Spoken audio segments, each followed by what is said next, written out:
मगर सर एक चीज और मैं डॉक्टर जयशंकर के विजिट से पूछना चाहूंगी आपसे कि वो जो चाबहार की बात की जा रही है पोर्ट की, तो अगर वो एक बार एक्टिव कर दिया गया तो पाकिस्तान की अहमियत कम नहीं हो जाएगी? जो हम ये सी पैक और क्या कुछ करते रहते हैं कि हमारे यहाँ नहीं से गुजर के आपने लोग जाएं। नहीं, वो ग्वादर एक इसीलिए चाबहार की अहमियत तो अपनी जगह है, ग्वादर की अपनी, लेकिन आपने तो सीपैक बंद कर रखा है। सीपैक तो बंद हो चुका है। हम्म। आप तो चाइना को कह रहे हैं भाई अपना सीपैक उखाड़ के ले जाओ, अपनी सड़कें ले जाओ। वो बेचारे क्या करें, फंस गए वो तो आपके। तो वो तो परेशान है आपके साथ कि हमने कर क्या लिया पाकिस्तान के साथ। कई दफा उन्होंने आपके वीजे बंद किए हैं, कई दफा उन्होंने एम्बेसी बंद की है। वो बेचारे परेशान। आप मार मार के वो सड़कें बनाने आते हैं, आप उनको अगवा कर लेते हैं, पैसे मांगते हैं उनसे, ताइवान। वो तो परेशान है आपसे। और दूसरा ये है कि आरजू, हकीकत ये है, चाबहार देखें इस वक्त भारत जो है वो अमेरिका की टक्कर का एक कंट्री बन रहा है। जिस तरीके से पहले मैं हमेशा कहता था रीजनल पावर, लेकिन वो रीजनल पावर, मैं उसकी मिसाल ये देना चाहूंगा, अमेरिका के 3 उसमें डिस्ट्रॉयर हैं रेड सी में, भारत के 4 है। 7.7% उनकी ग्रोथ है। रोक के देख, यहाँ वॉशिंगटन डीसी में अगलों ने अमेरिका को जो वो घुटनों में दे लिया, जो उनका डायस्पोरा है। यहां उनको अमेरिकन नहीं मिल रहा, कोई जो बाइडेन की स्पीच राइटर, स्पीच लिखने वाला, वो भी भारतीय। तो उन्होंने प्रूव किया है, लेकिन हाँ ये मैं बताना चाहूँ, उन्होंने प्रूव किया है तालीम के साथ। बिल्कुल। उन्होंने शऊर के साथ अपने आप को प्रूव कराया दुनिया में। उन्होंने इस तरह की बातें नहीं की जिस तरह के मौलाना कर रहे थे। और मैं खुद इन चीजों के सख्त खिलाफ हूं। मेरा खुदा, मेरा मजहब, मेरा जाती मसला है, उसको मुझे सर ये नहीं चाहिए। डिफेंस एनालिस्ट हैं, ये डिफेंस एनालिस्ट कोई कहलाते हैं एनालिस्ट, पाकिस्तान में। वो नहीं, कोई इनको नहीं इनको कौन एनालिस्ट पूछता। कहते हैं? इनको क्या पता डिफेंस के स्पेलिंग क्या होते हैं? छोड़े पाकिस्तान के। तो मैं दुख होता है, सोचता हूँ हालात के, जब मैं देखता हूँ तो क्या हालात है वहां के। इन्होंने क्या बिल्कुल। डिफेंस करना है तो क्या। और आप कहते हैं डिफेंस एनालिस्ट है, इनके डीएनए में है फाइटिंग करना। आज तक किसी के खिलाफ खड़े हुए हैं ये? तो सर ये डिफेंस सिर्फ किस चीज में करना? गजवाए हिंद के नारे लगाते हैं, इसके वो अलावा अच्छा, कुछ नहीं करते, और कुछ नहीं आरजू, करते ये।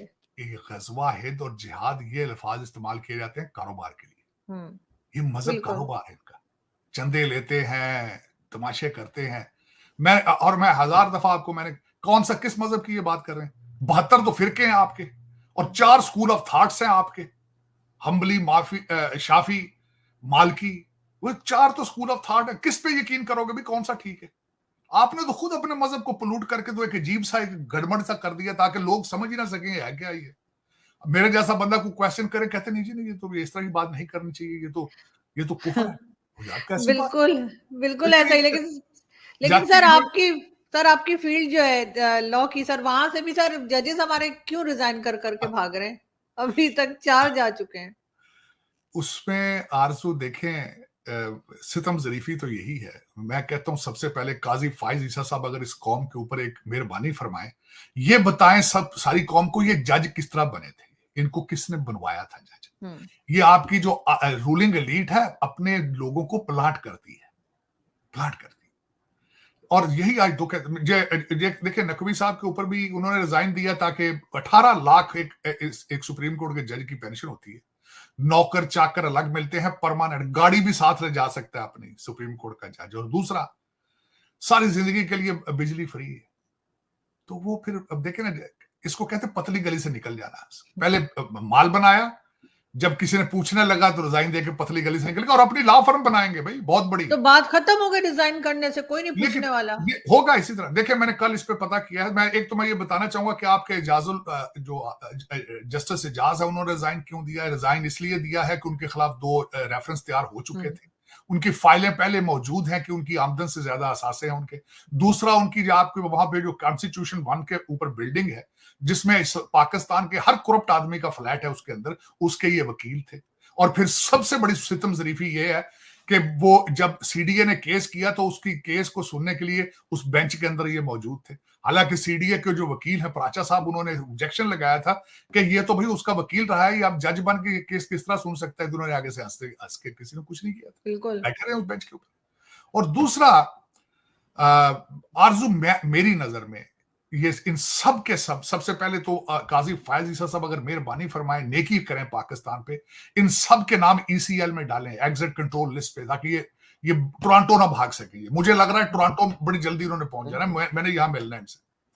दूसरा, इनके ऊपर चाहिए यह कि इनके बच्चों की नेशनैलिटियां, इनके फॉरेन अकाउंट्स कौम को बताएं सब। ना सिर्फ सुप्रीम कोर्ट के जजों के, हर हाई कोर्ट के जज जो हैं, उनके बच्चों की नेशनैलिटियां, उनकी बीवियों की नेशनैलिटियां, उनके फॉरेन बिल्कुल। दौरे, ये सारे पब्लिक करें और बताएं कि ये किसकी सिफारिश पर भर्ती हुए थे, कौन किसने इनको अपॉइंट किया था। वो जो अभी रिसेंटली बगैर मेरिट के लोग कई आए हैं जो एलिवेट किए थे सिंध हाई कोर्ट से, उनके नाम भी बताएं कि इनके पीछे कौन कौन भाग रहा था। लेकिन ये किया तो तभी जा सकता है जो खुद कोई नेक दामन होगा, कोई पाकिस्तान से मोहब्बत करने वाला होगा। इस वक्त तो सारा सर, लोग बड़े हैरान हो रहे हैं कि केयरटेकर गवर्नमेंट के होते हुए भी आईएमएफ का लोन जो है इनको मिल गया है, तो उसमें यकीनन आर्मी चीफ का रोल रहा होगा जो इतने दिन अमेरिका बैठे रहे। बिल्कुल ठीक, आप बिल्कुल आपने सही उसका तजिया किया है। बिल्कुल आर्मी चीफ साहब गए हैं, सारी डीलें तो यहाँ करके गए हैं वो। और दूसरा मैंने आपको बताया कि इस वक्त आप चाइना का कैंप छोड़ चुके हैं। आप वो जो भारत के साथ थोड़ा सा सर्दबोरी हुई है रिलेशनशिप की, अमेरिका इंडिया, आप उसका फायदा उठा रहे हैं, आप उसको कैश कर रहे हैं, और यही उसकी वजह है। और दूसरा मैंने आपको बताया था, मेरी जिंदगी का मकसद है, मैं यहाँ पे अमेरिका में आईएमएफ के ऊपर केस करना चाहूंगा एज एन अमेरिकन, कि आपको पता था कि ये करप्ट कौम है और आप मेरा एज एन अमेरिकन मेरा खून पसीना इनको देते रहे हैं आप, और ये टोरंटो और लंदन में प्रॉपर्टियां बनाते रहे। मैं इन पे केस करना चाह रहा हूं यहाँ पे वॉशिंगटन डीसी के अंदर, कि आपको पता है कि दुनिया की ये करप्ट ये कौमें हैं, आप इनको जाके पैसे देते हैं, हमारे पैसे अमेरिकन के, और जाके आप इनको फ्रॉड में आप शामिल होते हैं, आप सारे इस कारोबार में शामिल हैं। बाकी आईएमएफ शामिल है इसके अंदर। अब देखें, वो जो पैसे तो नहीं पहुंचेंगे। मैं कल भी कह रहा था किसी को कि जो ही आईएमएफ की मीटिंग किस्त की बात आती है तो इस वक्त लंदन, दुबई और टोरंटो की प्रॉपर्टियों में हिलजुल शुरू हो जाती है, क्योंकि पाकिस्तान तो नहीं जाएंगे, वो तो पहले भी कभी नहीं गए। और अफसोस की बात यह है कि हर रिट कर देता कोई ना कोई वकील उठ के कहेंगे जी हम कंसर्न्ड सिटीजन हैं। लफ्ज ये एक मुहब्बे वतन शहरी है, इसने रिट कर दिए सुप्रीम कोर्ट में। कभी किसी शहरी ने ये रिट नहीं की कि आईएमएफ का जवाब दें, वो जो पैसे लिए वो किधर गए, उसका कोई पूछता नहीं। सितम जरीफी देखें आप।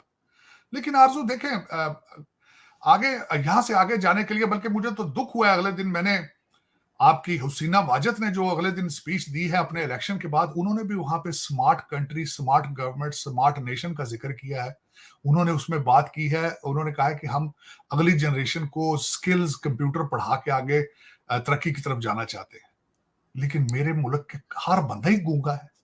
उनके मुंह से मैंने कोई दो लफ्ज नहीं कभी सुने कि अगली जनरेशन कहां जाएंगे। वो समझते हैं, दर हकीकत मेरे ख्याल में आपकी रूलिंग एलीट ये चाहती है कि ये यहां से भाग कर जाएं, दुनिया में जलील हो, पैसे भेजें ताकि हमारा कारोबार लंदन और टोरंटो में चल सके। ऐसा ही लगता है।